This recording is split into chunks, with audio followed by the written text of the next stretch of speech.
was a mixture of absinthe and paresis put in there, and the women, I guess. Women all over. Maybe it runs in the family. A quack I went to see just the other day said, Mr. Barrymore, you'll have to give up the wine, women, and song. I said, what, all at once? He said, no, you can take it gradually. I said, okay. As from today, I quit. Sing. Huh? Oh, Joe, smoking. Yeah, Confessions of an Actor. Excuse me. Okay. My life as a struggling ingenue, ladies and gentlemen, vaudeville. Toddles, Pantaloon, On the Quiet, A Stubborn Cinderella, The Boys in Company B, The Candy Shop. Impressed, huh? And that deathless masterpiece, Captain Jinks of the Horse Marines. Any gal from anywhere, as long as she's a real nice gal. From France or Russia or Angleterre, Scotland or Ireland, well, I don't care. Any miss who likes to kiss, I'd like to spoon a Chinese girl. Oh, you are very nicey, man, me likey, you chop-choppy. Come and sit on parky seat and suck a lemon droppy. Very soon you marry me and we be all alikey. Hokey-pokey, plain no jokey, chase me in my nighty. Any bit of stuff is good enough, as long as she's a real nice gal. Hey! How?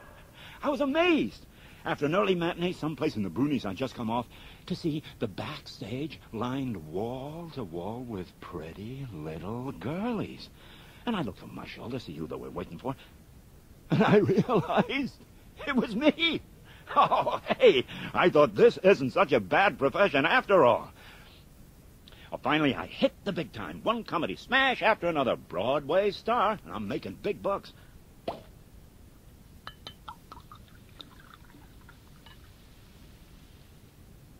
Well, one day I'm sitting in the #1 dressing room putting on the paint, and this guy comes up behind me. Look at yourself, he says. He's some producer, Ned Sheldon. I knew him a bit. He says, look in the mirror. What's wrong? That's what you're going to be for the rest of your life. You want to end up the greatest octogenarian matinee idol in New York? Go ahead. You're going to be a serious actor. You got to take a chance.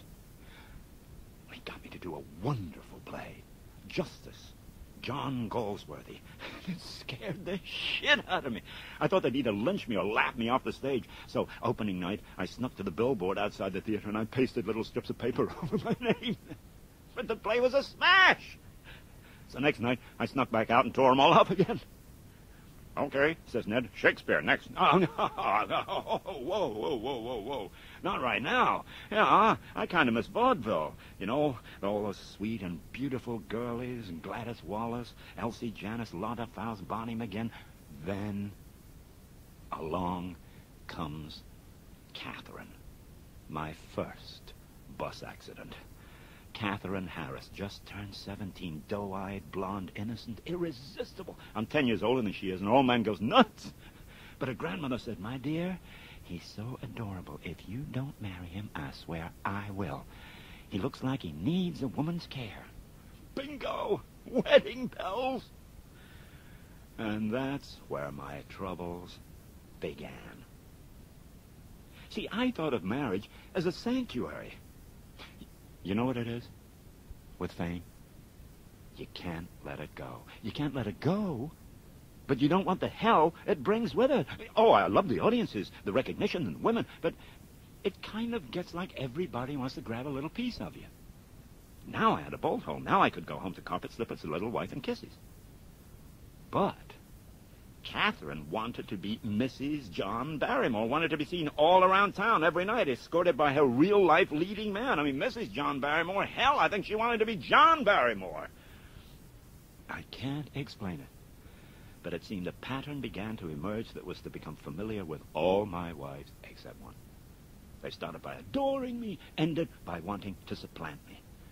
And then there were Catherine's tea parties. She invites 20 dames from the social register, and I have to turn up and be Prince fucking Charming. So I get in the habit of putting on my old clothes and going down to the village to get smashed with the boys. When I get back, the rows would start up, till one night in the middle of some terrible quarrel, towering dramatically in my cups, I threatened to decapitate her on the Anne Boleyn with a two-handed medieval sword that was in my possession at the time. She grabs the weapon and runs off with it to hide in the little park across the way. And while I'm battering on every door in the building, screaming, "Where's my wife?" she's fighting off the advances of this policeman to whom she's appealed for help. I mean, here's this cop attempting to mount this virginal specter in a white shift, trembling with emotion and clutching a two-handed broadsword. Kind of like trying to fuck Joan of Arc. Well, she ends up begging for sanctuary at the studio of an artist we both knew, Monty Flagg, who I thought couldn't draw for nuts. Now, Monty was a horny, filthy, lecherous, old asshole. So he takes her in and he gives her a friendly shoulder to cry on. On an instinct, I slip round there one afternoon. The doors open and I go in, and the first thing I see, Catherine, on canvas. 2, 3 more paintings of her, half naked and looking like a slut. I knew instantly that Flagg had been in her, and at that moment the door opened and there he stood. "You've been living with my wife!" I roared. "No, Jake," he said, "you've been living with her. I've been sleeping with her." Well, the fortunate smartness of that repartee is maybe why he kept his life. Because what I should have done is I should have torn his fucking head off! Now, damn it!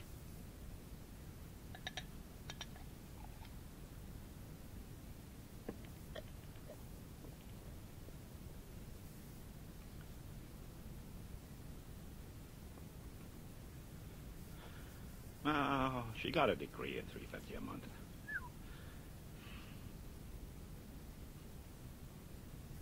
I missed her, though. She got lonely.